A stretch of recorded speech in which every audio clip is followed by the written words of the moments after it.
નમસ્તે વિદ્યાર્થી મિત્રો, આજે આપણે અર્વાચીન ગુજરાતી સાહિત્યના ઇતિહાસમાં પંડિત યુગના એવા સમર્થ સર્જક જે છે એમની વાત કરવા જઈ રહ્યા છીએ। એ સમર્થ સર્જક એટલે નરસિંહરાવ ભોળાનાથ દિવેટિયા।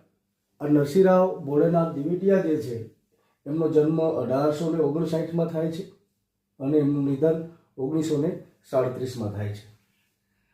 એમના જન્મની વાત કરીએ તો અમદાવાદની અંદર એમનો એ જન્મ થાય છે। ખૂબ ગર્ભ શ્રીમંત કુટુંબમાં એમનો એ જન્મ થાય છે। શિક્ષણ એમણે મુંબઈ યુનિવર્સિટી જે છે એમની અંદર એ BA સુધીનો અભ્યાસ સંસ્કૃત વિષય સાથે એમણે BA કરેલું છે અને એ સમયમાં એ પ્રથમ નંબરે એ પાસ થાય છે અને આ પ્રથમ નંબરે પાસ થાય એટલે નરસિંહરાવ ભોળાનાથ દિવેટિયાને ભાવદાજી ઇનામ જે છે એ સમયનું ખૂબ જ પ્રતિષ્ઠિત જે છે ઇનામ કહેવાતું, તો એ ભાવદાજી ઇનામ જે છે એમને મળે છે। પિતા જે છે એ ભોળાનાથ સારાભાઈ દિવેટિયા છે।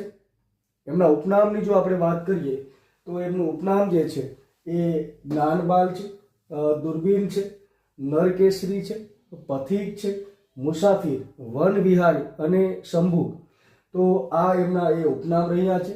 સાથે સાથે એમને એના જીવન પર્યંત એમના સાહિત્ય ક્ષેત્રે એ કેટલાક એવો એમને એ બિરુદ આપવામાં આવ્યા છે। તો ઘણા એવા વિવેચક જે છે, જે ઉચ્ચ કોટીના વિવેચક છે કે એમને અલગ અલગ બિરુદથી એમને નવાજવામાં આવ્યા છે।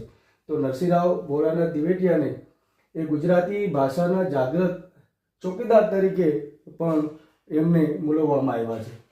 સાથે સાહિત્ય દિવાકર, ભાષાશાસ્ત્રી, રસરૂપ ગંધ વર્જિત, આવું પણ એમને એ બિરુદ આપવામાં આવ્યું છે। ભાવદાજી ઇનામ મેળવનાર એ ગુજરાતના એ પ્રથમ એ ગુજરાતી હતા આપણા, કે જેઓને ભાવદાજી ઇનામ એમને એ આપવામાં આવ્યું હતું, એ ગુજરાતના એ પ્રથમ ગુજરાતી હતા। એમને અર્વાચીન ગુજરાતી સાહિત્યના કર્ણો પણ એ કહેવામાં આવે છે। મુંબઈની ખૂબ જ પ્રખ્યાત એવી કોલેજ એટલે કે એલ્ફિસ્ટન જે કોલેજ છે એમને ગુજરાતીના પ્રાધ્યાપક તરીકે ત્યાં 16 વર્ષ જેટલી એ સેવા એ એલ્ફિસ્ટન કોલેજ મુંબઈની અંદર એમણે આપેલી છે। એમની આ સેવા અને એ પૂર્વે એ ખેડા જિલ્લાની અંદર એ આસિસ્ટન્ટ કલેક્ટર